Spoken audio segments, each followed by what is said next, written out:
Chapter 1 practice set 1.3 question 3 मतलब question 5 solve the following equations using Cramer's rule. Cramer's rule लक्षात आला रे आला की एक गोष्ट लक्षात ठेवायची. दिलेले इक्वेशन सर्वप्रथम A X plus B Y is equal to C या फॉर्मॅटमध्ये आहे का ते बघून घ्यायचं. नसेल तर ते करून घ्यायचं. आणि आपल्याला काय म्हणायचं, 12 32 13 याची ट्रिक लावायची. 12 कायसाठी डी काढण्यासाठी, 13 कायसाठी टी एक्स काढण्यासाठी, 32 कायसाठी टी डी एक्स काढण्यासाठी आणि 13 काढण्यासाठी डी वाय काढण्यासाठी. ॲन्सर लिहिताना सुरुवात करा. चला, लिहिलेली गोष्ट काय दिली आहे, गिवन.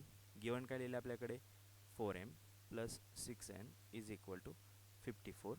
आणि दुसरं इक्वेशन काय केलं आपल्याकडे, 3m plus 2n is equal to 28. Perfect. याला काय म्हणा, 1 म्हणा, याला 2 म्हणा.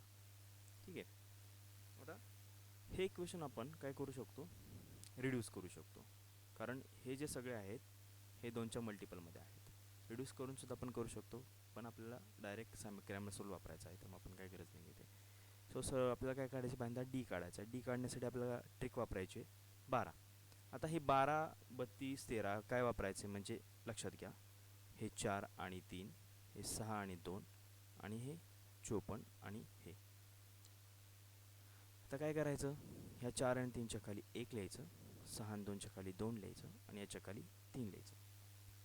डी काढताना सर्वप्रथम आपल्याला 12 हे वापरायचे. याचा अर्थ इथं 4 3 6 2 हे लिहायचं आहे आणि डिटर्मिनंट सॉल्व करायचा आहे. हा 4 आणि 2चा गुणाकार, 4 गुणिले 2 वजा 6 गुणिले 3, 4 दुने 8 वजा साहित्रिक 18. So answer is -10. सो आपल्याला सिम्पली गोष्ट डी मिळून गेला. काय मिळाला, डी -10 मिळून गेला. ठीक आहे. आता आपल्याला काय काढायचं आहे, डी एक्स काढायचं आहे. डी एक्ससाठी काय वापरायची आपल्याला ट्रिक, लक्षात घ्या, 32. ठीक आहे. सो डिटर्मिनंट लिहून घ्या. 32 म्हणजे हा 3 वाला आणि हा 2 वाला. काय लिहिणं पहिल्यांदा, 54 28 6 2. मल्टिप्लिकेशन करायचं आहे, 54 गुणिले 2 वजा 6 गुणिले 28. ठीक आहे. सो 54 गुणिले 2 याचं उत्तर येतं 108 वजा 28 गुणिले 6 याचं उत्तर येतं 168. यामुळे डी एक्स आपण जर 168मधून 108 वजा झाला तर आपल्याला उत्तर मिळतं 60. मोठे चिन्ह देऊन ठेवा मायनस. याचा अर्थ डी एक्सची व्हॅल्यू काय मिळाली आपल्याला, डी एक्स मिळाला -60. ठीक आहे. आता आपल्याला कशाची व्हॅल्यू काढायची आहे, डी वायची व्हॅल्यू काढायची. डी वायसाठी आपल्याला ट्रिक वापरायची आहे 13. 13 म्हणजे हा 1 आणि हा 3 म्हणजेच काय, 4 3 54 28 विच इज इक्वल टू 4 इंटू 28 minus 54 into 3 which is equal to. ठीक आहे. 28 गुणिले 4 तर किती होतं मिळतं 112 वजा 54 गुणिले 3 गुणिले इथं उत्तर येतं 162. ठीक आहे. सो 162मधून 112 गेले तर आपल्याला उत्तर मिळतं 50. मोठ्या संख्येत चिन्ह मायनस, त्यामुळे डी वाय आपणास किती मिळून गेला समजून घ्या, डी वाय मिळाला -50. सो पुढे काय आपल्याला दिलेली संख्या डी किती मिळाला होता आपल्याला -10.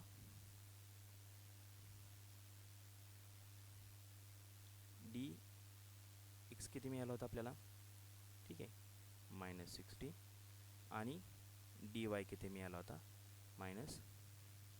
ठीक आहे. डी मिळाला होता आपल्यासाठी -10, डी एक्स मिळाला होता -60 आणि डी वाय मिळाला होता -50. सो आता आपल्याला फायनल आन्सर काढायचे आहेत, म्हणजे व्हेरिएबलची उत्तर काढायचे. सगळ्यात पहिल्यांदा आपल्याला काढायचं आहे एक्स. एक्स कसले काढणार आहे तुम्ही, D x upon D. So D x किती होतं आपल्याकडे -60 divided by -10. Minus minus plus झालं, या 0ला हा 0 गेला, ॲन्सर आलं 6. एक्स किती मिळाला आपल्याला 6 मिळून गेला. ठीक आहे.